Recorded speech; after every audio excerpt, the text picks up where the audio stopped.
De quoi je me mêle sur rmc.fr et 01net TV. François Sorel. Vous êtes là, merci d'être fidèle à De quoi je me mêle, toute actualité, vous le savez, des nouvelles technologies, chaque vendredi sur rmc.fr la version audio et la version vidéo sur 01nettv.com. Merci d'être là, en tout cas, que vous soyez en version audio ou en version vidéo. On va maintenant s'intéresser au Mobile World Congress. Vous savez, c'est le grand rendez-vous de la téléphonie mobile qui a lieu chaque année à Barcelone, fin février. On va en parler avec Christopher Siminelli qui va me rejoindre dans quelques minutes.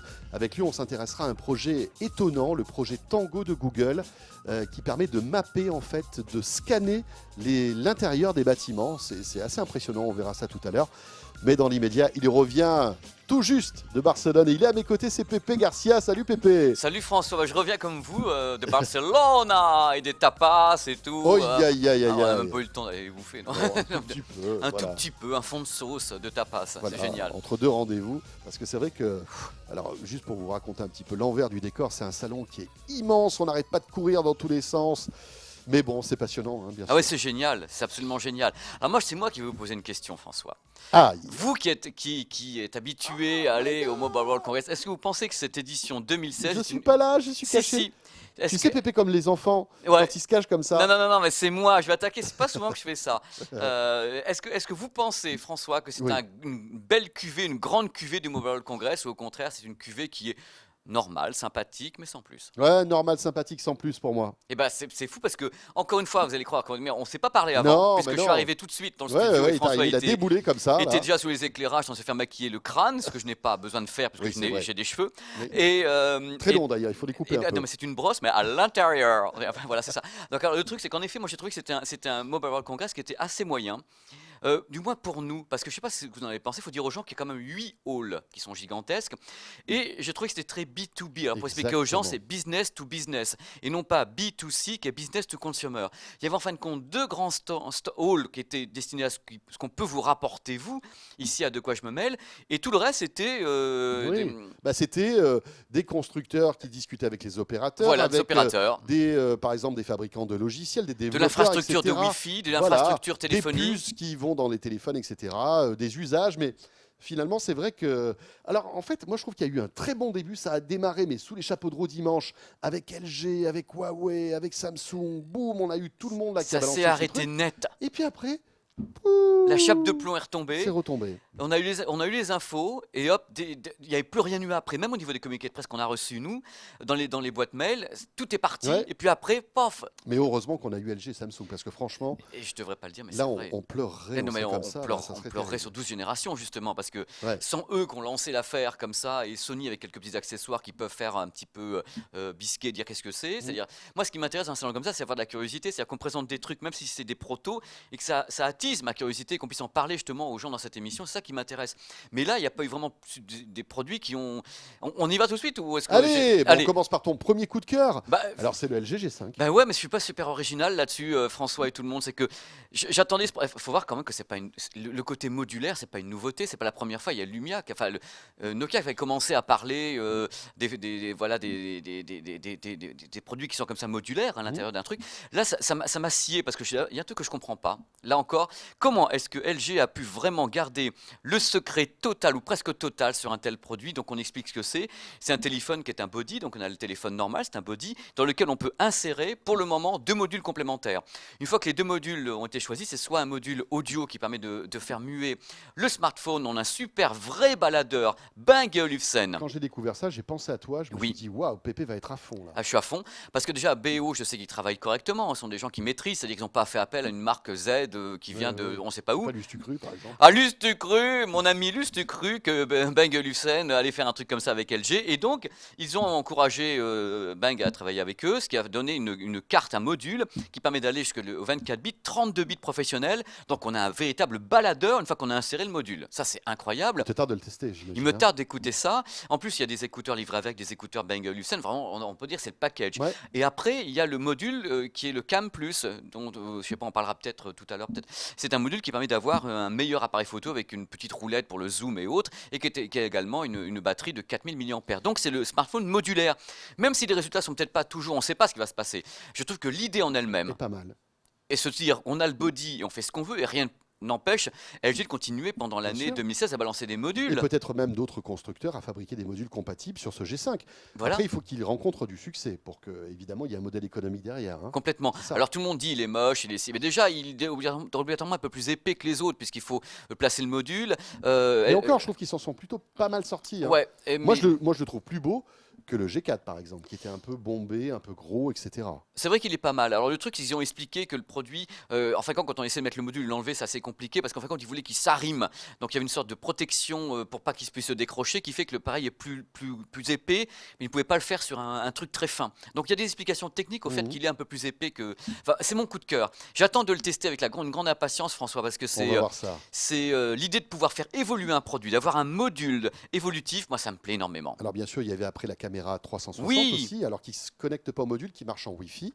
Et puis d'autres petits gadgets. Le une rolling. boule, voilà, une boule. Alors on Bah, sait c'est- pas trop à quoi ça le sert. rolling, c'est tout simplement un truc fun.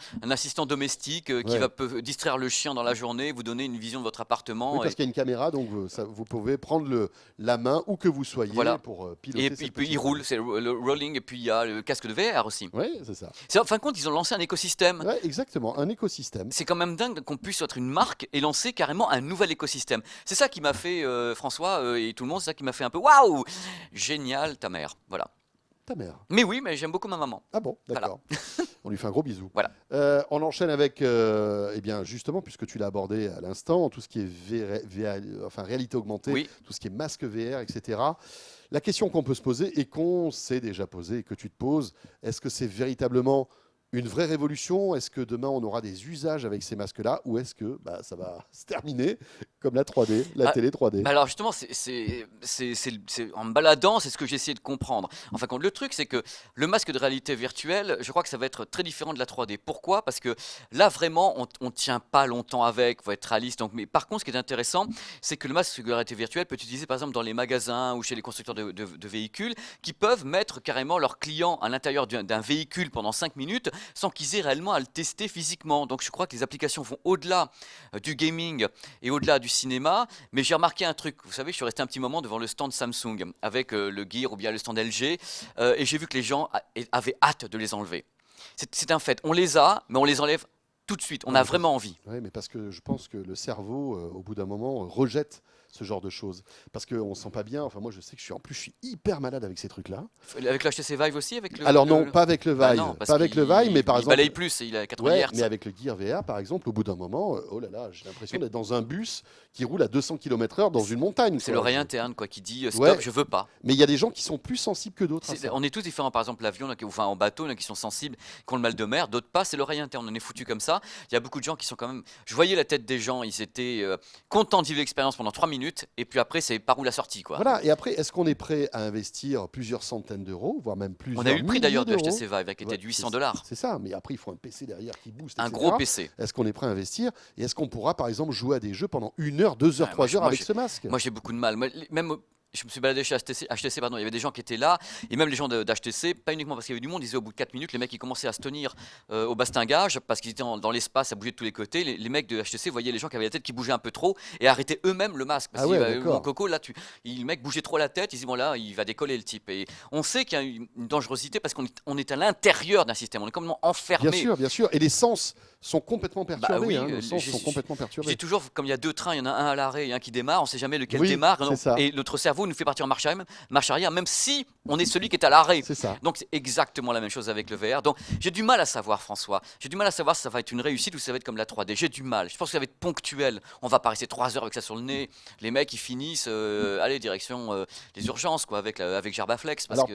peut-être quand ça se miniaturisera, que ce sera plus qu'une paire de lunettes sans fil, avec une Ouais. très bonne résolution, parce que c'est ça aussi le problème, c'est que le Gear VR, par exemple, Oh la là là résolution là n'est là, pas on voit géniale, du pixel on voit partout. des pixels partout, etc. Partout. Donc voilà, Et augmenter c'est la le début fréquence. à mon avis. Alors j'ai une réponse à ça qu'on verra peut-être dans Power, même sûrement dans Power lundi. Lundi, C'est à la 18 5G. heures. C'est la 5G. Ouais. Qui permet d'avoir un gros débit et des grosses fréquences de balayage. On peut aller très très vite, donc on pourra avoir peut-être avec le cloud gaming ou de cloud, pardon, avoir directement des images d'une résolution supérieure, définition supérieure, et avoir dans ce cas-là du VR de très très haut niveau. Voilà, la 5G qui était aussi l'un des gros débats Voilà. de ce Mobile World Congress, même si c'est une technologie qui est même pas naissante, qui est encore embryonnaire. C'est hein. embryon, c'est un Voilà, embryon. c'est ça, c'est prévu, enfin on posait la question à Orange, ça arrivera en 2020. Oui, pour le grand et public. les Asiatiques que j'ai rencontrés m'ont dit beaucoup plus loin pour l'Europe. C'est-à-dire qu'ils font les premiers essais en 2018 en Asie, c'est-à-dire vraiment, ils sont déjà prêts presque. Je dis, l'Europe, quand t'es pas avant 2022, 2023, Oui, ça parce qu'en c'est les Coréens, les Japonais qui m'ont dit. Il faut que les opérateurs amortissent tous les investissements qu'ils font Voilà, avec la donc 4G il faut vraiment aujourd'hui. voir ça beaucoup plus loin.